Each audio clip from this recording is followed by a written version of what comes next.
Hello मेरे शेरों। आशा करता हूं, उम्मीद करता हूं कि आप लोग बहुत अच्छे होंगे। 17 तारीख को मेरे प्यारे बच्चों, दिल्ली यूनिवर्सिटी ने अपना ऑफिशियल CSAS पोर्टल लॉन्च कर दिया। काफी बच्चे दुविधा में हैं, असमंजस में हैं, डिलेमा में हैं कि भाई कैसे CSAS पोर्टल का फॉर्म भरना है। मेरे प्यारे बच्चों, आज मैं आप लोगों के लिए वन स्टॉप सॉल्यूशन लेके आ गया हूं। कंप्लीट इंफॉर्मेशन, कंप्लीट डिटेल में बताने लग रहा हूं आप लोगों को। और ये मेरा वादा है कि इस वीडियो को देखने के बाद आपको 20 लोगों की बातें सुनने की जरूरत नहीं है, अलग अलग जगह जाने की आपको जरूरत नहीं है। कंप्लीट डिटेल्ड इंफॉर्मेशन आपको इस वीडियो के अंदर मिलने वाली है। जब आप एक बार ये वीडियो देख लोगे तो आप आसानी से, आराम से अपना CSAS पोर्टल बेटे, जो कि दिल्ली यूनिवर्सिटी का एक पोर्टल है, अगर आप टारगेट कर रहे हो बेटे दिल्ली यूनिवर्सिटी को, तो आपको इस पोर्टल को भरना जरूरी है। क्लियर हो गई बात या नहीं हो गई? तो वन स्टॉप सॉल्यूशन लेके आया हूं और मैं कंप्लीट इस वीडियो को आपने देखना है, शुरू से लेके एंड तक आपको इस वीडियो को देखना है। डिटेल्ड वीडियो है, भले ही आप 1.5x में इस वीडियो को देख लेना, लेकिन बेटे एंड तक देखना है। स्किप बिल्कुल भी मत करना। एक भी स्टेप अगर आप स्किप करोगे तो मेरे प्यारे बच्चों आपको दिक्कत, समस्या हो सकती है। तो भाई चलिए शुरू करते हैं बेटे, किस तरीके से आपको CSAS पोर्टल को अपने भरना है, जो भी बच्चे दिल्ली यूनिवर्सिटी को टारगेट कर रहे हैं। तो मेरे प्यारे बच्चों, जैसा कि आप लोगों को पता है कि जो भी बच्चा दिल्ली यूनिवर्सिटी को टारगेट कर रहा है, तो दिल्ली यूनिवर्सिटी का अपना फॉर्म होता है जिसे हम कहते हैं CSAS पोर्टल। ठीक हो गई बात, ये नहीं हो गई बेटे? तो अब CSAS पोर्टल को किस तरीके से भरना है ये मैं आप लोगों को समझा देता हूं। तो जरा देखो, सबसे पहले आप लोगों को क्या करना है मेरे प्यारे बच्चों, आपको दिल्ली यूनिवर्सिटी की ऑफिशियल वेबसाइट के पास ऊपर चले जाना है।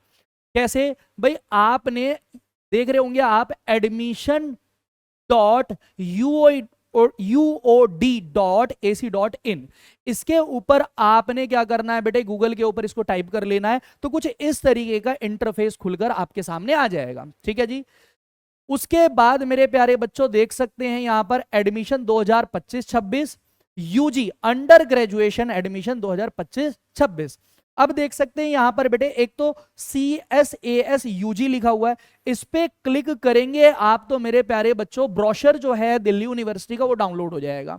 उसके बाद आपको ये जो सेकंड है रजिस्ट्रेशन लिंक, इसके ऊपर आपको क्या करना है बच्चों, क्लिक करना है। इसके ऊपर आपने क्या करना है मेरे प्यारे बच्चों, क्लिक करना है। अंडरस्टैंड और नॉट? तो जैसे ही अगर आप इसके ऊपर क्लिक करेंगे बेटे, जैसे ही आप इस पे क्लिक करेंगे तो आपको मेरे प्यारे बच्चों ये कुछ इस तरीके का इंटरफेस बेटे खुलकर आ जाएगा। क्लियर हो गई बात या नहीं हो गई? अब आप यहां पर देख सकते हैं क्या लिखा हुआ है, ऑलरेडी रजिस्टर्ड। ठीक है, CUT एप्लीकेशन नंबर डालना है, पासवर्ड डालना है। तो बच्चे क्या करते हैं भाई, इसके ऊपर क्लिक करते हैं। ठीक हो गई बात?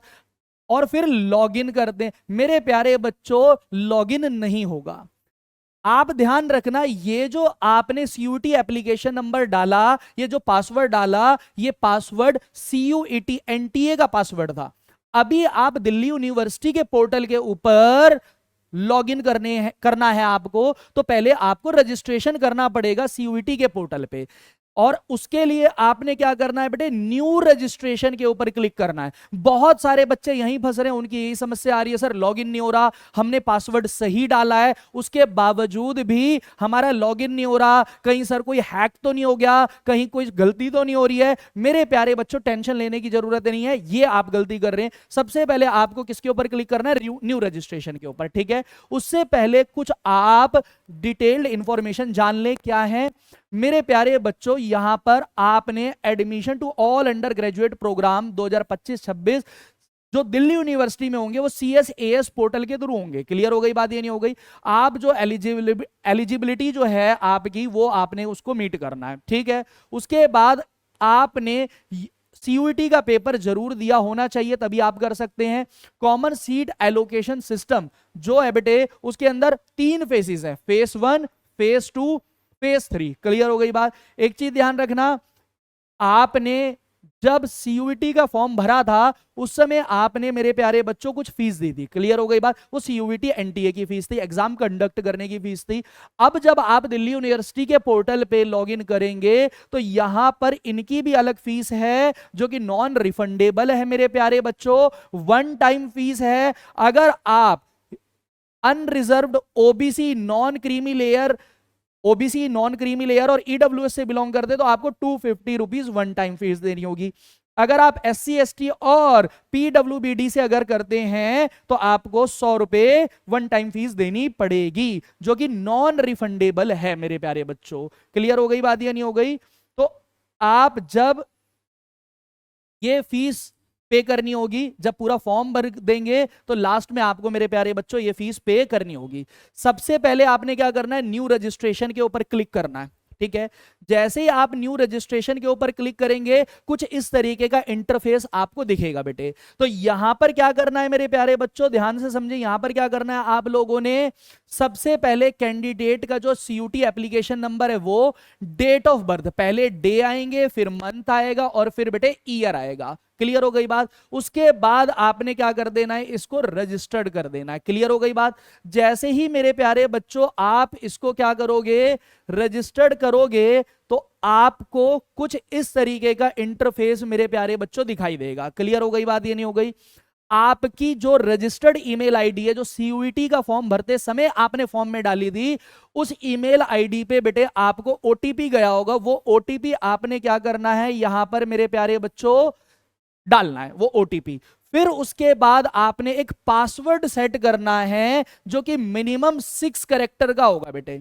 मैं आपको यही सजेशन दूंगा, पासवर्ड आपका सिंपल सोबर होना चाहिए, ज्यादा कोई उसमें बेटे करामाती चीजें मत करना, सिंपल सोबर रखो, ऐसा पासवर्ड रखना है जो आपको याद रहे, ठीक है बेटे। एक आपका कैपिटल लेटर होना चाहिए और आपका मेरे प्यारे बच्चों कुछ न्यूमेरिकल भी उसमें होने चाहिए। क्लियर हो गई बात? जैसे एग्जांपल के तौर पर आप ये मत रखना, अगर मुझे डालना है तो मैं ASHRAF@123 मैं ये पासवर्ड डाल सकता हूं। क्लियर हो गई बात? आप कुछ अपने हिसाब से डालना, ठीक हो गई बात? ये नहीं हो गई?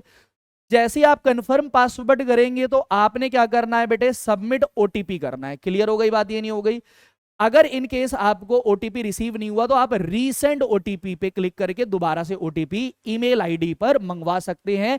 ईमेल आईडी वही होगी मेरे प्यारे बच्चों जो आपने सीयूईटी का फॉर्म भरते समय डाली थी, ठीक है। जब इस प्रोसेस को आप कर लेंगे बेटे तो फिर आपने मेरे प्यारे बच्चों इस तरीके से वापस आपको इस इंटरफेस पे वापस आना है। क्लियर हो गई बात? और अब जाके आपने बेटे सीयूईटी का एप्लीकेशन नंबर डालना है, ठीक हो गई बात? ये नहीं हो गई?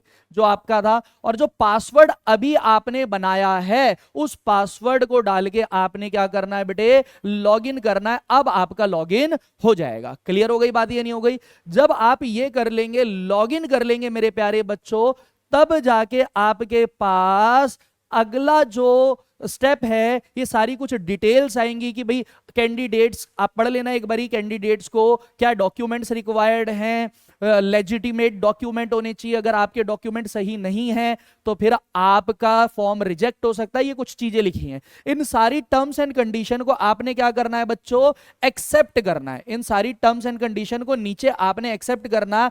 I have read the important information, इस पे क्लिक कर देंगे। उसके बाद आपने बेटे क्या करना है, इसको ऑल द वे डाउन आकर सबमिट करना है। ठीक हो गई बात? ये नहीं हो गई? जब आप बेटे इसको सबमिट कर लेंगे तो आपके पास कुछ इस तरीके का इंटरफेस खुल जाएगा। क्लियर हो गई बात? जो सीयूईटी का फॉर्म है काफी बड़ा फॉर्म है और काफी कॉम्प्रिहेंसिव फॉर्म है। टोटल मेरे प्यारे बच्चों इसके अंदर जो स्टेप्स होने वाले हैं वो है 7। सबसे पहले पर्सनल इंफॉर्मेशन, फिर आपकी एकेडमिक 10th और 12th की इंफॉर्मेशन, फिर स्पोर्ट्स कोटा से अगर आपने अप्लाई करना है तो स्पोर्ट्स कोटा की इसमें इंफॉर्मेशन आएगी स्पोर्ट्स से रिलेटेड। अगर एक्स्ट्रा करिकुलम एक्टिविटी ईसीए से आपको फॉर्म अप्लाई करना है तो उसकी, अगर आप डिबेट करते थे, आप थिएटर करते थे, आप ड्रामा करते थे, आप पोयम रिसाइट करते थे, कुछ भी इस तरीके का है, आप स्टोरी टेलिंग करते थे स्कूल में, तो वो सारी चीजें आपको इसी में आ जाती हैं। फिर उसके बाद यहां पर डॉक्यूमेंट अपलोड का सेक्शन है बेटे, फिफ्थ। फिर प्रीव्यू करेंगे, जो भी इंफॉर्मेशन आपने भरी है उसको एक बार क्रॉस चेक करेंगे, और लास्ट में मेरे प्यारे बच्चों फाइनल सबमिशन हो जाएगा। आई होप कि आपको ये चीजें समझ आ गई होंगी। तो देखो, जब पर्सनल डिटेल में सबसे पहले क्या होगा भाई, अच्छा एक चीज और ध्यान रखना, जैसे ही आपने CSAS पोर्टल पे लॉगिन किया, तो ये जो आपकी कुछ इंफॉर्मेशन है, जैसे आपका फुल नेम हो गया, कैंडिडेट का जो भी आपने basic detail, father name, parents name, ये जो आपने सीयूटी के फॉर्म में दी वो ऑलरेडी फिल होकर आएंगी। एप्लीकेंट्स का डेट ऑफ बर्थ, ठीक है, are you citizen of India, यहां पर ये चीजें डालनी है। कैंडिडेट का जेंडर क्या है मेरे प्यारे बच्चों। एक चीज आप देखेंगे यहां पर, कैंडिडेट की ईमेल, ठीक है, ये ऑलरेडी सीयूटी वाली इसमें ऑटो फिल होगी। अल्टरनेटिव ईमेल मेरे प्यारे बच्चों मैं आपसे कहूंगा कि आप जरूर डाल देना अल्टरनेटिव ईमेल की। कई बार ऐसा होता है कि भाई पहली वाली ईमेल में कोई दिक्कत आ जाती है, तो यहां पर चीजें हो जाती है। मोबाइल नंबर हो गया बेटे, और अल्टरनेटिव मोबाइल नंबर आपको डालना है। एक चीज जो काफी इंपॉर्टेंट है, ध्यान से सुनना, कई बार बच्चे मुझसे पूछ रहे हैं कि सर पहले हमने ना जर्नल कैटेगरी से भर दिया था, हमारा ओबीसी का, हमारा ईडब्ल्यूएस का जो सर्टिफिकेट है बना नहीं था, या हमें पता नहीं था कि हम उस क्राइटेरिया को मीट करते हैं या हम उससे बिलोंग करते हैं। लेकिन अब हमें पता चल गया, और अब हमने क्या करा है, ओबीसी का या ईडब्ल्यूएस का या कोई भी कैटेगरी का सर्टिफिकेट बनवा लिया है। तो क्या मैंने सीयूटी में तो जर्नल भरा था, क्या अब मैं उसको किसी रिजर्व कैटेगरी के थ्रू भर सकता हूं? तो मेरे प्यारे बच्चों बिल्कुल आप भर सकते हैं, बिल्कुल भर सकते हैं। डीयू के हेल्प डेस्क पे मैंने ये पता करा है, और उनका यही जवाब है कि भाई आपने अगर सीयूटी में किसी कैटेगरी के थ्रू नहीं भरा था, तो अब आप भर सकते हैं उस कैटेगरी के, रिजर्व कैटेगरी के थ्रू। तो ये भी बच्चों की टेंशन थी। तो भाई आपने यहां पर क्या करना है, कैटेगरी डालनी है अपनी कि भाई अनरिजर्व्ड हो, ओबीसी से हो, या फिर SC ST EWS है, ठीक है। Apply to minority colleges. अब मेरे प्यारे बच्चों समझो ये क्या है sir, apply to minority colleges. Delhi university के अंदर बेटे कुछ कॉलेजेस ऐसे हैं जो वो माइनॉरिटी को स्पेसिफिकली कोटा देते हैं। जैसे मेरे प्यारे बच्चों सेंट स्टीफन कॉलेजेस हो गया, जीसस एंड मैरी कॉलेज हो गया, ये क्रिश्चियन क्या कहते हैं माइनॉरिटी को कोटा देते हैं। कुछ सिख माइनॉरिटी को कोटा देते हैं, जैसे आपका गुरु Govind Singh college of commerce हो गया, SGTB खालसा कॉलेज हो गया, माता सुंदरी कॉलेज हो गया। ये कॉलेजेस बेटे सिख माइनॉरिटी को क्या करते हैं बेटे, कोटा देते हैं। अगर आप सिख हैं, अगर आप बेटे क्रिश्चियन है, तो आप माइनॉरिटी कॉलेज के अंदर अप्लाई कर सकते हैं। अदरवाइज आपने यहां पर क्या कर देना है, NA नॉट एप्लीकेबल, वो ऑप्शन में आ जाएगा। क्लियर हो गई बात, ये नहीं हो गई। स्टेट ऑफ डोमिसाइल का मतलब क्या है, कौन से स्टेट के अंदर आप बेटे पैदा हुए हैं, वो आपको यहां पर डालना है। फिर उसके बाद फैमिली डिटेल के अंदर क्या आ जाएगा, आपके एनुअल फैमिली इनकम क्या है वो डालनी है। Are you single girl child, अगर आप सिंगल गर्ल चाइल्ड हैं, ये बॉयज के लिए तो है नहीं, बॉयज तो इसमें सीधा क्या करेंगे, NA नॉट एप्लीकेबल, वो ऑप्शन आ जाएगा। आप जब स्क्रॉल डाउन करेंगे तो दिख जाएगी चीजें। अगर आप गर्ल हैं और सिर्फ आप अकेले ही गर्ल हैं, आपका कोई भाई नहीं है, कोई बहन नहीं है, तो आपको यहां पर उसके अंदर कुछ रिजर्वेशन मिल जाएगा। इज योर पेरेंट सिंगल, क्या आपके पेरेंट सिंगल है। आर यू एन ऑर्फन, जो भी है यहां पर अगर हैं तो वो लिखेंगे, otherwise not applicable. Mother tongue क्या है बेटे, कौन सी भाषा आपकी मदर टंग है वो यहां पर आप डालेंगे। मदर का नेम क्या है वो डालना है बेटे। मदर का ऑक्यूपेशन क्या है, अगर आपकी मदर जॉब करती हैं तो वो डालना है, अदरवाइज होम मेकर डाल देना है। मदर का ऑफिस एड्रेस क्या है बेटे, अगर क्या कहते हैं हाउस वाइफ है तो फिर तो कुछ नहीं आएंगी, अदरवाइज बेटे ये मदर का ऑफिस एड्रेस, मोबाइल नंबर तो आपने डालना ही है। फादर गार्जियन मोबाइल नंबर डालना है आपने। फादर या गार्जियन का ऑफिस एड्रेस डालना है। फादर गार्जियन का ऑक्यूपेशन, आपके पापा क्या काम करते हैं, प्राइवेट जॉब करते हैं या किसी ऑफिस में जॉब करते हैं। फादर गार्जियन का यहां पर नेम लिखना है।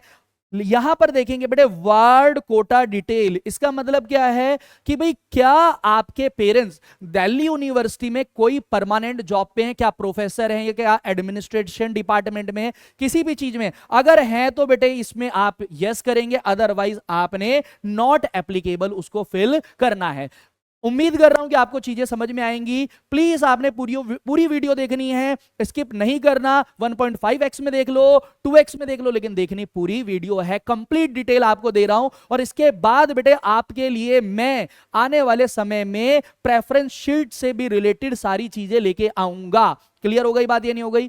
कई बच्चे ऐसा पूछ रहे हैं कि सर एक बात बताओ कि ये फर्स्ट फेज की डेट कब है। बेटा दिल्ली यूनिवर्सिटी कभी भी फर्स्ट फेज की डेट नहीं बताता। हाँ, आपका जब रिजल्ट आ जाएगा तो उसके बाद दिल्ली यूनिवर्सिटी सेकंड फेज चालू कर देगा। कई बच्चे क्या होते हैं जी, रिजल्ट आ जाएगा तब CSAS पोर्टल को हम अप्लाई करेंगे, फिल करेंगे। क्लियर हो गई बात, ये नहीं हो गई? तो क्या होता है, आपका फर्स्ट फेज तो चलता रहता है, सेकंड फेज भी चालू हो जाता है रिजल्ट आने के बाद, और हफ्ते 8 दिन 10 दिन तक फर्स्ट फेज भी चालू रहता है साइमल्टेनियसली, फर्स्ट और सेकंड फेज। जब फर्स्ट फेज कंप्लीट हो जाएगा, सेकंड फेज कंप्लीट हो जाएगा, तब आपका बेटे क्या, कौन सा फेस? सेकंड फेज के अंदर आपका प्रेफरेंस शीट फेस आएगा। और प्रेफरेंस शीट बेटे बहुत ज्यादा इंपॉर्टेंट चीज है। कई बच्चे रिजल्ट अच्छा लेके आते हैं, लेकिन मेरे प्यारे बच्चों उनको अच्छा कॉलेज नहीं मिल पाता, क्योंकि उनको नॉलेज नहीं है कॉलेज के बारे में। प्रेफरेंस शीट से रिलेटेड आप इस चैनल को सब्सक्राइब कर लें, अपने दोस्तों में शेयर कर दें, फैला दें। मैं कंप्लीट आपको फ्री डिटेल लेके आने वाला हूं, आपको गाइड करूंगा। क्लियर हो गई बात? अब जरा देखिए मेरे प्यारे बच्चों, जब आप इन चीजों को बेटे फिल कर लेंगे, उसके बाद मेरे प्यारे बच्चों आपने क्या करना है, नेक्स्ट आ जाएंगे आप, not applicable other category details आपको मेरे प्यारे बच्चों डालनी है। अदर कैटेगरी कोटा आपके पास, अगर आपको कोई पर्सन विद बेंचमार्क डिसेबिलिटी अगर है, अदरवाइज नॉट एप्लीकेबल हो जाएगा मेरे प्यारे बच्चों। कश्मीरी माइग्रेंट नॉट एप्लीकेबल हो जाएगा, अगर आप कश्मीर से बिलोंग करते तो वो यहां पर चीजें आ जाएंगी। Children window of personal of the arm forces, अगर आपके भाई पेरेंट्स आर्म फोर्सेस में थे और वो अगर शहीद हो गए तो वो चीजें यहां पर आ जाएंगी। क्लियर हो गई बात, ये नहीं हो गई? Prime minister special scholarship scheme for JNK student, ये जम्मू एंड कश्मीर वाले स्टूडेंट के लिए, ये सिक्किम वाले स्टूडेंट्स के लिए, इसमें आपको नॉट एप्लीकेबल करना है। आइडेंटिटी प्रूफ में मेरे प्यारे बच्चों आपके पास जब आप स्क्रॉल डाउन करेंगे तो कई सारे ऑप्शन आ जाएंगे, जैसे कि बेटे आपका स्कूल ID का आ जाएगा, ड्राइविंग लाइसेंस आ जाएगा, पासपोर्ट आ जाएगा, इस तरीके से जिसपे आपका फोटो लगा होगा, और एक अदर का ऑप्शन आ जाएगा। अदर का ऑप्शन आप क्लिक करेंगे तो मेरे प्यारे बच्चों उस पे आपका आधार कार्ड की इंफॉर्मेशन और डिटेल आप डाल सकते हैं। क्लियर हो गई बात? अदर डिटेल्स में बेटे एथनिसिटी आप भाई अर्बन डाल देंगे अगर रूरल एरिया में रहते हैं, अगर आप अर्बन में शहर में रहते हैं तो अर्बन, और अगर गांव में रहते हैं तो rural. Are you currently enrolled in any university, अगर आपने किसी यूनिवर्सिटी में एडमिशन ले रखा है तो आप यस करेंगे, अदरवाइज नो करेंगे। एडिशनल इंफॉर्मेशन आएगी उसमें, do you wish to apply for BFA bachelor of fine arts के लिए अगर करना है तो यस आ जाएगा, अदरवाइज क्या आ जाएगा, नो आ जाएगा। Are you applying for BA honours music अगर करना है तो yes, otherwise no. Are you applying for BSc physical अगर करना है तो यस, अदरवाइज नो। एड्रेस आपने डालना है, कॉरेस्पॉन्डेंट एड्रेस, ये सारी चीजें बेटे आपको यहां पर भरनी है। और अगर परमानेंट एड्रेस सेम है तो आप क्लिक कर देंगे तो वो सारी सेम डिटेल बेटे आपकी फैच कर लेगा और आपको ये भरना नहीं होगा, सेम टू सेम हो जाएगी। अगर कॉरेस्पॉन्डेंट एड्रेस और परमानेंट एड्रेस आपका क्या है बेटे, सेम है। जब नेक्स्ट पेज पे आएंगे मेरे प्यारे बच्चों तो यहां पर देखेंगे बैंक डिटेल्स। मेरे प्यारे बच्चों मोस्ट इंपॉर्टेंट है आप लोगों के लिए, बैंक डिटेल्स मोस्ट इंपॉर्टेंट है। क्या होता है मैं बताता हूं आप लोगों को। सपोज दैट बैंक डिटेल आपको जरूर डालनी है, अगर आपका बैंक अकाउंट है तो आप अपनी बैंक डिटेल डालें, अदरवाइज जो गार्जियन का है, फादर का है, मदर का है, एल्डर ब्रदर का, सिस्टर का, वो आप बैंक डिटेल्स डाल सकते हैं। क्यों जरूरी होता है? क्योंकि पहली बात तो जो आप फीस पे करेंगे बेटे वो ऑनलाइन करेंगे, वो तो चलो आप UPI के थ्रू कर सकते हैं, लेकिन क्या होता है कई बार बच्चे को ऐसा जमा नहीं भाई कॉलेज कि यार अब ना मतलब मेरे को अच्छा कॉलेज नहीं मिला, आउट ऑफ कैंपस कॉलेज मिला और मैं कैंसिल करवाना चाहता हूं। आपने कैंसिल कराया तो बेटा दिल्ली यूनिवर्सिटी वाले वाइस चांसलर आपको भगभग के कैश देने नहीं आएंगे, वो आपके पैसा जो होगा आपका फीस का रिफंड वो आपके बैंक अकाउंट में होगा।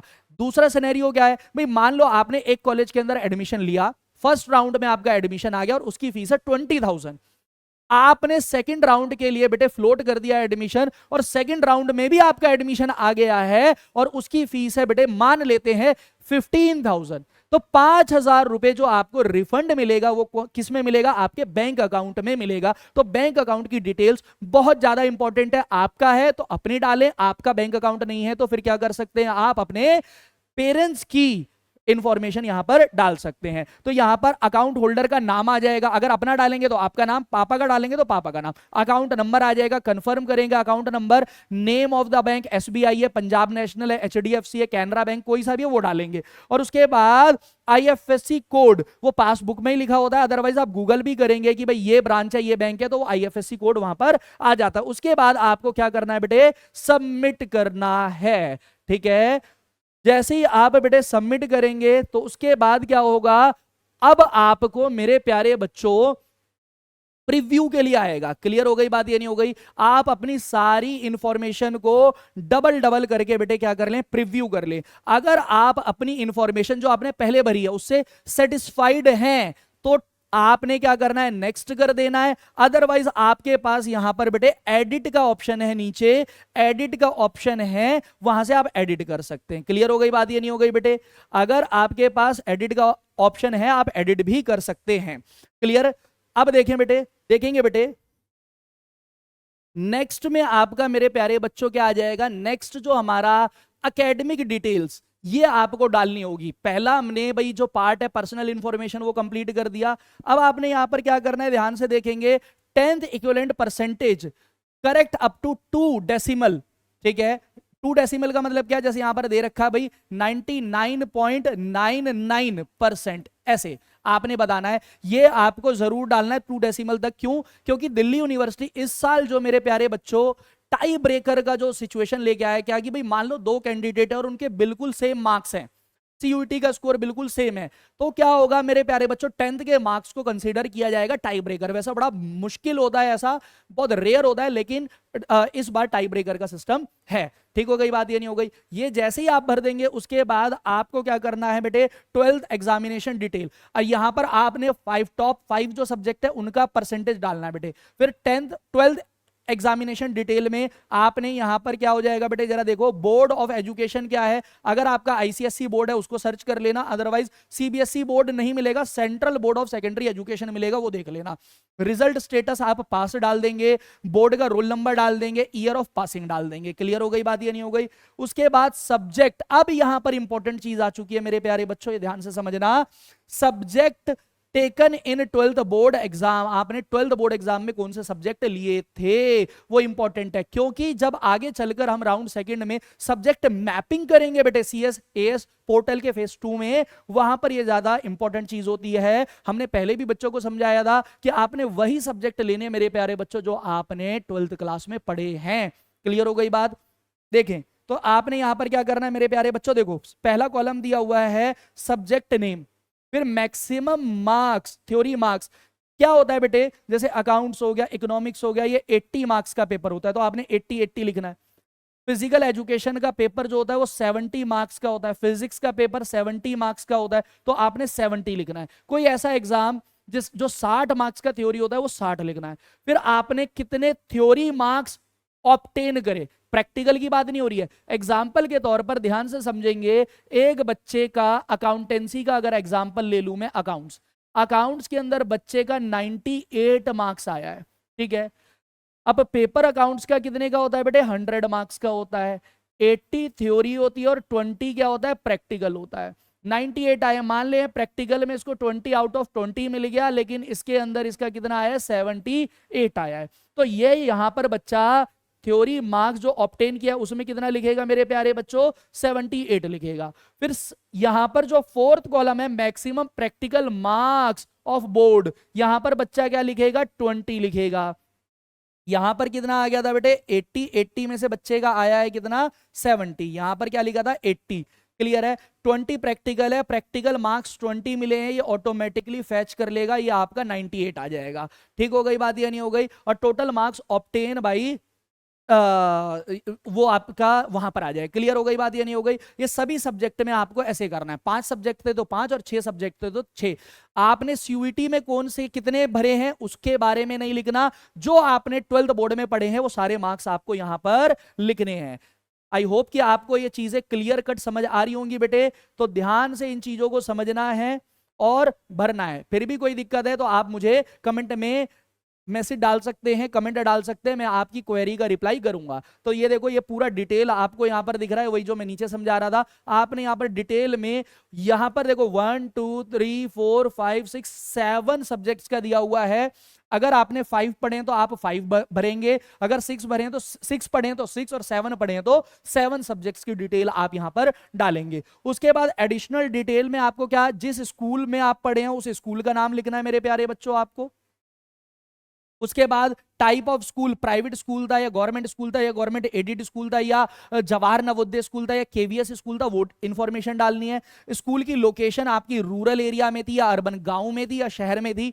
मीडियम ऑफ स्टडी, आप इंग्लिश मीडियम में पढ़े, हिंदी मीडियम में पढ़े, किसमें, Hindi language studied up to. तो मेनली क्या होता है मेरे प्यारे बच्चों, कई बच्चों ने 12th तक हिंदी पढ़ी है तो वो 12th लिखेंगे, 10th तक पढ़ी है तो 10th लिखेंगे, क्लियर है। उसके बाद आपने इसको क्या कर देना है बच्चों, सबमिट कर देना है। जैसे ही आप सबमिट करोगे मेरे प्यारे बच्चों, तो आपके पास क्या आ जाएगा, एकेडमिक सेक्शन आपने कंप्लीट कर दिया। अब थर्ड, स्पोर्ट्स कोटा।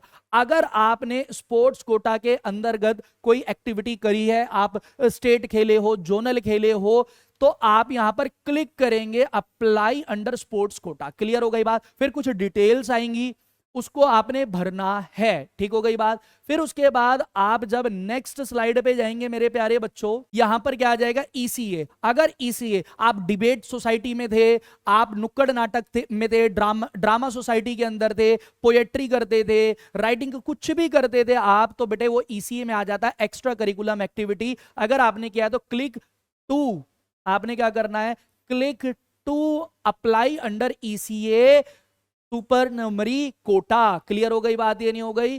अब देखो, अगर आपने किया है तो आप इसको भर देना। उसके बाद आप अपलोड सेक्शन पे आ जाएंगे, ध्यान से बेटे। अब अपलोड सेक्शन में देखो, जो बच्चा अनरिजर्व्ड कैटेगरी का है, ठीक है, तो उसको भी कम से कम मेरे प्यारे बच्चों पासपोर्ट साइज फोटो आपका क्या करना है, अपलोड करना है। सिग्नेचर आपको अपने अपलोड करने हैं। आपने जो आप सीयूटी के फॉर्म में पासपोर्ट साइज फोटो डाला था वही यहां पर डालना है बेटे, सिग्नेचर अपलोड करना है। Class 10th board certificate for date of birth, ध्यान रखना बेटे, डेट ऑफ बर्थ के लिए ये चीजें क्या करी जा रही हैं बेटे, अपलोड करी जा रही हैं 10th की। और अपलोड करना है scanned copy of class 10th board marksheet. तो सीबीएसई में तो अब क्या होता है बेटे, सर्टिफिकेट और मार्कशीट एक ही साथ आता है, तो वो आप यहां पर कर देंगे। और उसके बाद upload scanned copy of class 10th board marksheet. अब ये ध्यान रखना, कई बच्चे कह रहे हैं सर हमें स्कूल से मार्कशीट नहीं मिली, कोई बात नहीं, अगर नहीं मिली है तो आप क्या करें, डिजी लॉगर पे जाएं, वहां से आप अपनी मार्कशीट डाउनलोड करें, उसका प्रिंट निकलवाएं और उसमें अपने सेल्फ अटेस्ट करें, उसको सिग्नेचर करें और उसको अपलोड कर दे, क्लियर हो गई बात, ये नहीं होगी। अदरवाइज स्कूल वालों से रिक्वेस्ट करके उसको ले लें, सब आपने सेल्फ अटेस्ट करना है, क्लियर हो गई बात। और जैसे ही मेरे प्यारे बच्चों ये आप अपलोड कर देंगे, ये तो जर्नल कैटेगरी वालों के लिए था। कोई मान लो ईडब्ल्यूएस वाला है, ओबीसी है, एससी एसटी कैटेगरी को बिलोंग करता है, तो मेरे प्यारे बच्चों यहां पर आपको एक प्रॉपर सर्टिफिकेट अपलोड करना पड़ेगा, क्लियर हो गई बात, ये नहीं हो गई, जो आपकी कैटेगरी को बिलोंग करता है। जो बच्चे ईसीए या स्पोर्ट्स कोटा से अप्लाई किया है, तो मेरे प्यारे बच्चों यहां पर उसके ईसीए और स्पोर्ट्स कोटा के जो सर्टिफिकेट्स थे, जो डॉक्यूमेंट्स आपको मिले थे, वो भी आपने क्या करने पड़ेंगे बेटे, अपलोड करने पड़ेंगे। उसके बाद जब बेटे आप आगे करेंगे, आगे चलेंगे, तो कुछ इस तरीके की चीजें आपको आ जाएंगी मेरे प्यारे बच्चों। अब आपने क्या करना है कि सारा आपका फॉर्म आपके सामने आ जाएगा बेटे, सारा फॉर्म। अगर सारी डिटेल ठीक है तो आप ठीक कर सकते हैं, मॉडिफाई करनी है तो आप उसको बेटे क्या कर सकते हैं, मॉडिफाई भी कर सकते हैं। ये थोड़ा सा ब्लर ले लिया इसलिए क्योंकि मेरे प्यारे बच्चों बच्चे की पर्सनल डिटेल्स हम डिस्क्लोज नहीं करना चाहते। सेम इसी तरीके का इंटरफेस पूरा आपका फॉर्म आ जाएगा, नीचे आपकी फोटो वगैरह भी लगी होगी, कंप्लीट फॉर्म है आपका। अगर ये फॉर्म ओके है तो आप नीचे इसको क्या कर देंगे बेटे, डन कर देंगे, सबमिट कर देंगे, तो आप 6th प्रीव्यू के बाद आप कहां पर पहुंच जाएंगे, फाइनल सबमिशन पे पहुंच जाएंगे। और जब आप फाइनल सबमिशन पे पहुंचेंगे तो कुछ चेक बॉक्स आपसे भरवाएगा, पर्सनल इंफॉर्मेशन के कारण बेटे ये चीजें हमने हाइड कर दी हैं। यहां पर आपका आ जाएगा 10th की मार्कशीट पे आपका जो नाम था, फिर उसके बाद डेट ऑफ बर्थ, ये सारी चीजें कि भाई सही है, आपने अपनी verify the detail by clicking on the check box. ये सारे चेक बॉक्स सही हैं तो आपने क्या करने हैं बेटे, क्लिक करने हैं। और उसके बाद मेरे प्यारे बच्चों ये टोटल जो जर्नल कैटेगरी से हैं तो 250, ओबीसी ईडब्ल्यूएस से तो 250 रुपए आपको फीस पे करनी है। लेकिन अगर मेरे प्यारे बच्चों आप बिलोंग करते हैं, सॉरी एससी एसटी को अगर बिलोंग करते हैं तो आपको मेरे प्यारे बच्चों 100 रुपए फीस देनी पड़ेगी। जैसे ही आप ये सारी चीजें टिक कर देंगे, फाइनल सबमिशन कर देंगे मेरे प्यारे बच्चों, तो आपका मेरे प्यारे बच्चों फॉर्म क्या हो जाएगा, फिल हो जाएगा। आशा करता हूं, उम्मीद करता हूं कि आप लोगों को ये फॉर्म फिल करने का प्रोसेस समझ आया।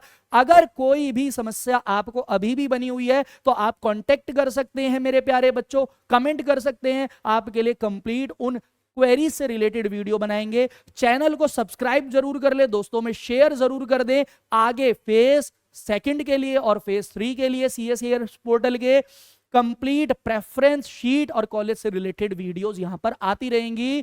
तो हिट कर दे बेटे बेल आइकन को, सब्सक्राइब कर दे channel. Thank you so much everyone.